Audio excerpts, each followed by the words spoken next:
আসসালামু আলাইকুম। আমি আশরাফুন্নাসা ঋতু, মিডওয়াইফ হিসাবে আছি অষ্টগ্রাম উপজেলা হেলথ কমপ্লেক্সে। আমাদের এখানে বিদ্যুতের অবস্থা খুবই খারাপ, কিন্তু এই খারাপ অবস্থার মধ্যেও আমাদের সেবা দিয়ে যেতে হয়। যেমন ধরেন, আমার এখানে লাইট আছে, এটা দিয়ে আমি সেবা সকাল থেকে দিতেছি, এখন চার্জ নেই এটার মধ্যে, তো কীভাবে সেবা দিব? তারপর আমরা বাইরে যেয়ে রুগীদের সেবা দিচ্ছি। না, এটা কোনো সিনেমার দৃশ্য নয় কিংবা নাটকের কল্পিত কোনো গল্প নয়। এটি কিশোরগঞ্জের অষ্টগ্রাম উপজেলা স্বাস্থ্য কমপ্লেক্সের বাস্তব চিত্র। অন্ধকার ভেদ করে আলো হয়ে পাশে ছিলেন চিকিৎসকরা। অষ্টগ্রাম উপজেলা স্বাস্থ্য কমপ্লেক্সে মোবাইলের আলো ও মোমবাতিতে রোগী সেবা দিয়ে যাচ্ছিলেন তারা। কিশোরগঞ্জের অষ্টগ্রাম উপজেলা স্বাস্থ্য কমপ্লেক্সে শনিবারের দিনটি ছিল অন্যরকম। চারদিকে তখন ব্যস্ততা, রোগী আর স্বজনদের আনাগোনা। হঠাৎ করেই বিদ্যুৎ চলে যায়। মুহূর্তে অন্ধকারে ডুবে যায় হাসপাতালের ওয়ার্ড, জরুরি বিভাগ আর করিডোরগুলো। হাসপাতালে চিকিৎসা নিতে আসা রোগী ও তাদের স্বজনদের মধ্যে কিছুক্ষণের জন্য উদ্বেগ ছড়িয়ে পড়ে। অন্ধকারে অনেকেই দুশ্চিন্তায় পড়ে যান। এমন পরিস্থিতিতে চিকিৎসা সেবা কীভাবে চলবে? কিন্তু সেই অন্ধকারেই যেন দায়িত্ববোধের এক উজ্জ্বল আলো হয়ে জ্বলে ওঠে। বিদ্যুৎ না থাকলেও থেমে থাকেননি চিকিৎসক ও স্বাস্থ্যকর্মীরা। কেউ মোবাইল ফোনের ফ্ল্যাশলাইট জ্বালালেন, কেউ মোমবাতি হাতে দাঁড়ালেন।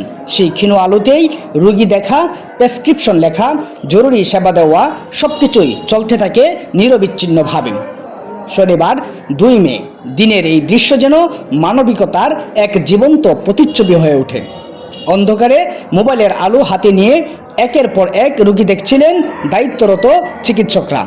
মোমবাতির আলোয় নার্স ও স্বাস্থ্যকর্মীরাও ব্যস্ত ছিলেন নিজেদের দায়িত্ব পালনে। হাসপাতালে উপস্থিত রোগী ও তাদের স্বজনরা জানান, বিদ্যুৎ চলে যাওয়ার পর প্রথমে কিছুটা আতঙ্ক তৈরি হয়েছিল, তবে চিকিৎসকদের আন্তরিকতা দেখে তারা আশ্বস্ত হন। একজন রোগীর স্বজন আবেগঘন কণ্ঠে বলেন, অন্ধকারের মধ্যে মোবাইলের আলোতে ডাক্তার রোগী দেখছেন, এই দৃশ্য দেখে সত্যি মুগ্ধ হয়েছি। তখন বুঝেছি তারা শুধু চাকরি করছেন না, দায়িত্ববোধ থেকেই মানুষের সেবা করছেন। হাসপাতালের এক দায়িত্বশীল কর্মকর্তা জানান, আকস্মিক বিদ্যুৎ বিভ্রাটের কারণে সাময়িক সমস্যা সৃষ্টি হলেও রোগী সেবা যেন ব্যাহত না হয় সে বিষয়ে চিকিৎসক ও স্বাস্থ্যকর্মীরা সর্বোচ্চ চেষ্টা চালিয়ে গেছেন। স্থানীয় সচেতন মহল বলছে, অষ্টগ্রাম উপজেলা স্বাস্থ্য কমপ্লেক্সের মতো গুরুত্বপূর্ণ প্রতিষ্ঠানে নিরবিচ্ছিন্ন বিদ্যুৎ সরবরাহ নিশ্চিত করা এখন সময়ের দাবি।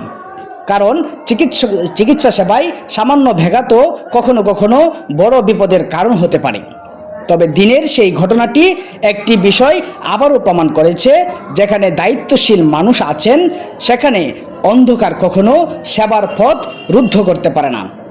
অষ্টগ্রাম উপজেলা স্বাস্থ্য কমপ্লেক্সের চিকিৎসক ও স্বাস্থ্যকর্মীরা সেদিন ঠিক তেমনই অন্ধকার ভেদ করে মানবতার আলো জ্বালিয়েছেন। কিশোরগঞ্জের অষ্টগ্রাম থেকে SM নাদিরুজ্জামান আজমল। আমি মোহাম্মদ সাইফুজ্জামান, ফার্মাসিস্ট, উপজেলা স্বাস্থ্য কমপ্লেক্স অষ্টগ্রাম, কিশোরগঞ্জ। এই অন্ধকারের মাঝেও আমরা সেবা দিয়ে যাচ্ছি এবং কারেন্ট নাই, এমন কিছু করার নাই। এখন আবহাওয়ার দুর্যোগের কারণে হয়তো লাইন বিচ্ছিন্ন, এই কারণে কারেন্ট দিতে পারছে না, কিন্তু আমরা এই অন্ধকারের মাঝেই আপনার এই ওষুধ দিয়ে যাচ্ছি। কিন্তু একটু অসুবিধা হয়, তারপরে মানুষ সরায় সরায় একটু আলো দেখে ওষুধ দিতে হয়। আমি ডাক্তার ইলিনা হাসান বাথুন। আমি অষ্টগ্রাম উপজেলা স্বাস্থ্য কমপ্লেক্সে মেডিকেল অফিসার হিসেবে আছি। এখানে আসলে অষ্টগ্রামে গতকালকে থেকেই দুর্যোগপূর্ণ আবহাওয়া। আমরা এখানে দেখছি যে ঝড় বৃষ্টি হচ্ছে, লাগাতার ঝড় বৃষ্টি হচ্ছে, এবং আমাদের এখানে বিদ্যুৎ সরবরাহটা বন্ধ হয়ে গিয়েছে। গতকালকে রাত থেকে নিয়ে এখন পর্যন্ত বিদ্যুৎ সরবরাহ বন্ধ, এবং কারেন্ট না থাকায় দেখা যাচ্ছে যে আমাদের জীবনযাত্রায় তো কষ্ট হচ্ছে, এবং সকালে যে আমরা ডিউটি করব, আউটডোরে আমরা বসেছি রুগী দেখার জন্য। তো এই সময়টাতে রোগীদের সেবা নিতে আমরা নিজেদের উদ্যোগে আমরা মোমবাতির ব্যবস্থা করেছি যেন রোগীগুলোর সেবা দিতে পারি। দেখা যাচ্ছে যে পরিবেশটাও অন্ধকার, এবং এখানে আমাদের এই রুমে ফ্যান লাইটও জ্বলছে না। তারপরেও যেন রোগীদের আমরা সেবা দিতে পারি, রোগীদের সেবা দেওয়ার জন্য অব্যাহত থাকে, আমরা নিজ উদ্যোগে মোমবাতি আনিয়ে নিয়েছি যেন আমরা মোমবাতি জ্বালিয়ে হলেও রোগীদের জন্য সেবা দিতে পারি। তো এভাবে আমরা কাজ চালিয়ে যাচ্ছি, যদিও এটা আসলে কষ্ট হচ্ছে আমাদের, সত্যি এভাবে সেবা দেওয়াটা আমাদের জন্য কষ্টদায়ক, রোগীদেরও কষ্ট হচ্ছে, যেহেতু রুমে একটা লাইট জ্বলছে না, ফ্যানটা চলছে না। ফ্যান যদিও ঠান্ডার আবহাওয়া, ফ্যানটা আমাদের দরকার নেই, কিন্তু লাইটটা দরকার, যেহেতু এখানে আমাদের রোগীগুলোর এক্সামিনেশন করতে হয়, রোগীদের কোথায় সমস্যা দেখতে হয়, দেখে তারপর আমাদের বুঝতে হয় যে রোগীটাকে আমরা কিভাবে চিকিৎসা দিব। কিন্তু যেহেতু লাইটটা নেই, আমাদের দেখতে একটু অসুবিধা হচ্ছে। তো এইসব সব কিছু মিলিয়ে বলবো যে একটু আমরা রোগীদের চিকিৎসা সেবা দিতে আমাদের একটু ভালোই ভোগান্তি পোহাতে হচ্ছে। তো আশা করি যে ভবিষ্যতে আমাদের জন্য সুযোগ সুবিধাগুলো আরেকটু বাড়বে, যাতে করে আমরা রোগীদেরকে আরও ভালোভাবে সেবা দিতে পারবো। ধন্যবাদ। মোহাম্মদ রবিন মিয়া, নার্সিং অফিসার, উপজেলা হেলথ কমপ্লেক্স, অষ্টগ্রাম, কিশোরগঞ্জ। এখানে স্পেশালি আপনারা জানেন যে এখানে হাওড় অঞ্চল, হাওড়ের মধ্যে যে অবস্থাগুলো, অনেক পেশেন্ট এখানে আসে। তো বেশিরভাগ সময় হাওড় অঞ্চলে কারেন্টের যে সমস্যাটা, ওইটা দীর্ঘদিন যাবৎ এই সমস্যাটা হচ্ছে, কিন্তু স্পেশালি বেশি করে কিছুদিন যাবৎ কারেন্টের যে অবস্থাটা, ওইটা আপনার সবচেয়ে বেশি এখন যে ইয়েটা হচ্ছে আমাদের ব্যাখ্যাত হচ্ছে, যে ইমার্জেন্সিতে দেখতেছেন যে লাইট দিয়ে আমরা সেবা দিতেছি, হঠাৎ করে একটা অ্যাক্সিডেন্ট বা ফিজিক্যাল অ্যাসাল্টের বা এই পেশেন্টগুলো যদি আসে, তাহলে দেখা যাচ্ছে আমরা বাইরে নিয়ে কাজ করা লাগতেছে, ভিতরে কাজ করার মতো কোনো পরিবেশ নেই, এই আর কি।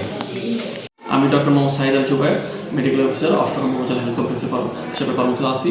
এখন আজকে বিদ্যুৎ চলে যাওয়ার কারণে আমরা মুপাতিরাবে চিকিৎসা সেবা চালিয়ে যেতে হচ্ছে, এবং এই চিকিৎসা সেবা চালিয়ে যেতে আমাদের রোগীদের প্রতি চিকিৎসা চালিয়ে বিঘ্ন হচ্ছে। যেমন রোগীকে প্রপার এক্সামিনেশন করা বা রোগীর রোগ সম্পর্কে প্রতিরোধ ধারণা নিতে সমস্যা হচ্ছে। তো এটাতে আমাদের হসপিটালের রোগীরা যেমন সেবা পেতে কষ্ট হচ্ছে, এবং আমাদের সেবা দিতে কষ্ট হচ্ছে। তো আমরা চাই যে এই সমস্যার আশু সংকট হোক, এবং আমরা চিকিৎসা যেন সেবা সুন্দরভাবে চালিয়ে যেতে পারি, সেই বন্দোবস্ত হোক।